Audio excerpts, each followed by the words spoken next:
पूरी दुनिया में पक्षियों के 10,000 से भी ज़्यादा प्रजातियां पाई जाती हैं। सभी के वही 2 पंजे, 2 पंख और 1 गर्दन होती है। लेकिन इन्हीं में से एक पक्षी है जिसकी एक अलग ही पहचान है, जो आसमान का सीना चीर के हजारों मीटर ऊपर 120 किलोमीटर प्रति घंटे की रफ्तार से उड़ता है, जो खुद के कई गुना अधिक वजन के शिकार को भी अपने पंजों में दबोचकर उड़ जाता है, जिसे हम बाज के नाम से जानते हैं। और एक बाज इतना ऊंचा मुकाम हासिल करता है अपने ट्रेनिंग की वजह से। अगर आप भी इस दुनिया में एक मुकाम हासिल करना चाहते हैं तो एक बाज को बाज बनने का पूरा सफ़र आपको जानना बहुत ज़रूरी है, क्योंकि 25 से 30 की उम्र तक आने के बाद भी आप लोगों को रिस्क लेने में डर लगता है। लेकिन एक बाज की जीवन की शुरुआत ही रिस्क से होती है।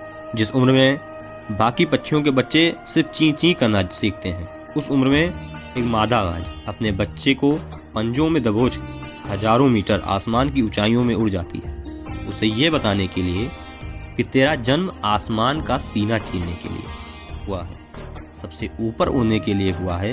तेरा जन्म पक्षियों का बादशाह बनने के लिए हुआ है। जमीन से हजारों मीटर ऊपर ले जाकर मादा बाज अपने पंजों से उसे छोड़ देती है और यहीं से शुरू होती है उसकी हाई रिस्क ट्रेनिंग।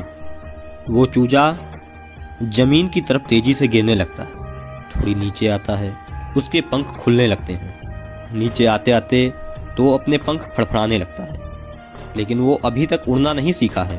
वो जमीन से कुछ ही ऊपर होता है, ऐसा लगता है कि कुछ सेकंड में उसका जीवन समाप्त हो जाएगा। लेकिन अचानक एक पंजा उसे अपनी गिरफ्त में लेता है और वापस आसमान में उड़ जाता है। वो पंजा होता है उसकी माँ का, जो उसके पीछे उड़ रही थी। उसकी ये ट्रेनिंग तब तक चलती रहती है जब तक वो उड़ना नहीं सीख जाता है। इतनी हाई रिस्क ट्रेनिंग होने के बाद इस दुनिया को एक बाज मिलता है। बारिश के वक्त जब सारे पक्षी आश्रय की तलाश करते हैं, तब यही बाज उसी बारिश में आसमान को चीरते हुए ऊपर निकल जाता है और बादल से कहता है, तू बरस ले, कितना बरसेगा, और फिर नीचे आकर चैलेंज करता है। एक बाज की उम्र लगभग 70 साल होती है। जब वह 40 साल का होता है तब एक परेशानी उसकी ज़िंदगी में मौत बनकर आती है, जो आपकी परेशानियों की तुलना में बहुत बड़ी होती है, क्योंकि 40 साल की उम्र में बाज की चोंच इतनी मुड़ जाती है कि उसे शिकार निकलने में बहुत परेशानी होने लगती है। उसके पंख भारी हो जाते हैं, छाती से चिपकने लगते हैं, जिससे उड़ना बहुत मुश्किल हो जाता है। उसके पंजे लंबे और लचीले हो जाते हैं, जिससे वो शिकार को सही से नहीं पकड़ पाता है। अब उस बाज के पास सिर्फ 3 रास्ते होते हैं। पहला, वो अपना शरीर त्याग दे, और दूसरा, गिद्ध की तरह छोड़े हुए भोजन पर निर्भर हो जाए, और तीसरा, सबसे कठिन और पीड़ादायक रास्ता, अपने आप को पुनः स्थापित कर फिर से आसमान का सीना चीरकर उड़ने का। और वो इसे तीसरे रास्ते को चुनता है और अपने पास के सबसे ऊंची चोटी पे पहुंच जाता है। वहां पर अपना घोंसला बनाता है और फिर शुरू करता है परेशानियों को जड़ से उखाड़कर आसमान में उड़ने का सफर। वह अपनी चोंच को एक चट्टान पर मार मार कर तोड़ देता है, लहूलुहान हो जाता है और इंतजार करता है नई चोंच के आने का। उसके बाद अपनी नई चोंच से अपने पंजों को काट देता है और फिर इंतजार करता है नए पंजों के उगाने का।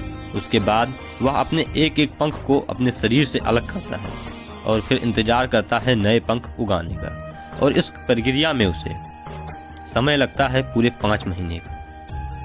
इन 5 महीनों की कड़ी तपस्या से एक बाज का पुनः जन्म होता है। वो फिर से तैयार हो जाता है आसमान का सीना चीर कर उड़ने के लिए।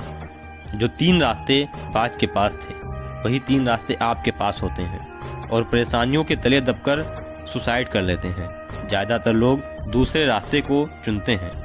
वो परेशानियों का बोझ पड़ते हैं, अपने लक्ष्य को छोड़कर एक नॉर्मल लाइफ जीने लगते हैं। और कुछ वो लोग भी होते हैं जो इस परेशानियों को लात मारकर अपनी मेहनत के दम पर बाज की तरह आसमान की बुलंदियों को छूते हैं। दोस्तों, बाज की यह ट्रेनिंग हमें बहुत बड़ी सीख देती है।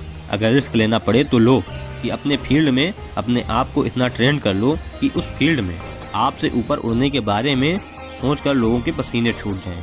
तभी आप अपने फील्ड के बादशाह कहलाओगे।